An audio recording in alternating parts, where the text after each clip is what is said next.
ఎనకట రాజ్యం సుభిక్షంగా ఉండాలే, కరువు కాటకాలు రావద్దు అని రాజులు యాగాలు చేసేటోళ్ళు, దేవుళ్లకు పబ్బతి పట్టేటోళ్ళు. అయితే రాజులు పోయిర్రు, రాజ్యాలు పోయినాయి, కానీ వాళ్ళు చూపించిన బాటను మాత్రం మనోళ్ళు ఈడ్చిపెట్టలేదు. అప్పట్లో రాజులు యాగాలు చేస్తే ఇప్పుడు లీడర్లు యాగాలు చేస్తుర్రు. ఇట్లనే వానలు పొట్టు పొట్టు పడాలి అని సోమవారం తెలంగాణ సర్కారోళ్ళు యాగం చేసిర్రు కదా.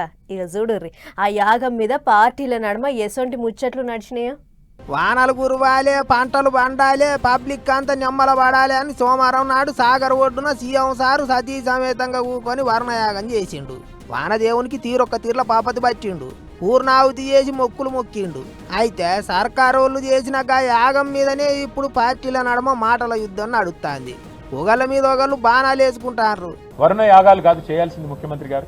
యాగం చేస్తే తప్పులేదు, కానీ యాగంతో పాటు చేయాల్సిన పని చేయాలి. దైవ ఆశీర్వాదానికి మానవ ప్రయత్నం తోడవాలి. మానవ ప్రయత్నం ఏం చేయాలి? పంపులు ఆన్ చేయాలి. వర్షం పడుతుంటే కిందికి నీళ్లు పోకుండా, గురువు గారికి గురుదక్షిణ ఇవ్వకుండా, ఇక్కడ మన రైతాంగానికి దండం పెట్టి నీళ్ళు ఇచ్చే పరిస్థితి తెస్తే మంచిది. యాగం చేసుడు మంచిదే కానీ మన వంతుగా పంపులు కూడా చాలు చేయాలి కదా, నీళ్ళు ఎత్తిపోసుకోవాలి కదా అని అంటారు గులాబీ లీడర్లు. ఇంకో దిక్కు రాష్ట్రం అంతా మంచిగా ఉండాలి, పబ్లిక్ బాగుండాలి అని సర్కారోళ్ళు యాగం చేస్తే దాన్ని కూడా తప్పు పడతారా? ఇదెక్కడ అన్యాలం అన్నట్టు మాట్లాడబట్టిండ్రు చేయి పార్టీ వాళ్ళు. చరిత్రలో కూడా రాజులు అనేక సందర్భాల్లో ఆ రాజ్యం సుభిక్షంగా ఉండాలని అనేకమైనటువంటి కార్యక్రమాలు చేసినటువంటి మనం చూసినాం. మీ ఆయాంలో కూడా కార్యక్రమాలు నిర్వహించిండ్రే. ఎన్ని కార్యక్రమాలు నిర్వహించినప్పుడు ఏ రోజు మేము ఆ యాగాల గురించి కానీ, ఆ పూజా కార్యక్రమాల గురించి కానీ ఏ రోజు కూడా మేము మీకు వ్యతిరేకంగా మాట్లాడలేదు. కారు పార్టీ వాళ్ళ సర్కారు ఉన్నప్పుడు కూడా యాగాలు పూజలు గట్టిగానే చేసేది.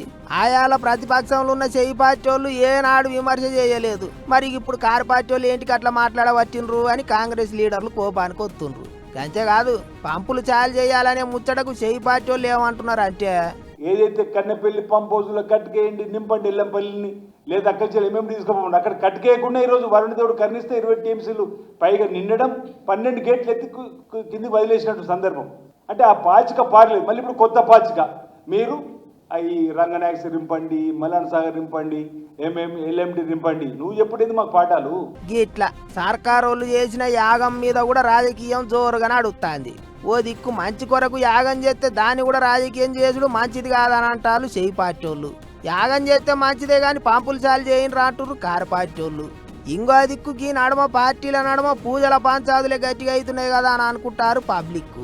అన్నట్టు పెద్ద ముచ్చట ఏంటిదంటే, వర్ణయాగం చేసిన యాళ్ళల్లో వానల మోక ఎట్లున్నదనే ముచ్చట్లు చూస్తే కరెక్ట్ యాళ్లకు బంగాళాఖాతంలో ఉపరితల ఆవర్తనం వచ్చిందట.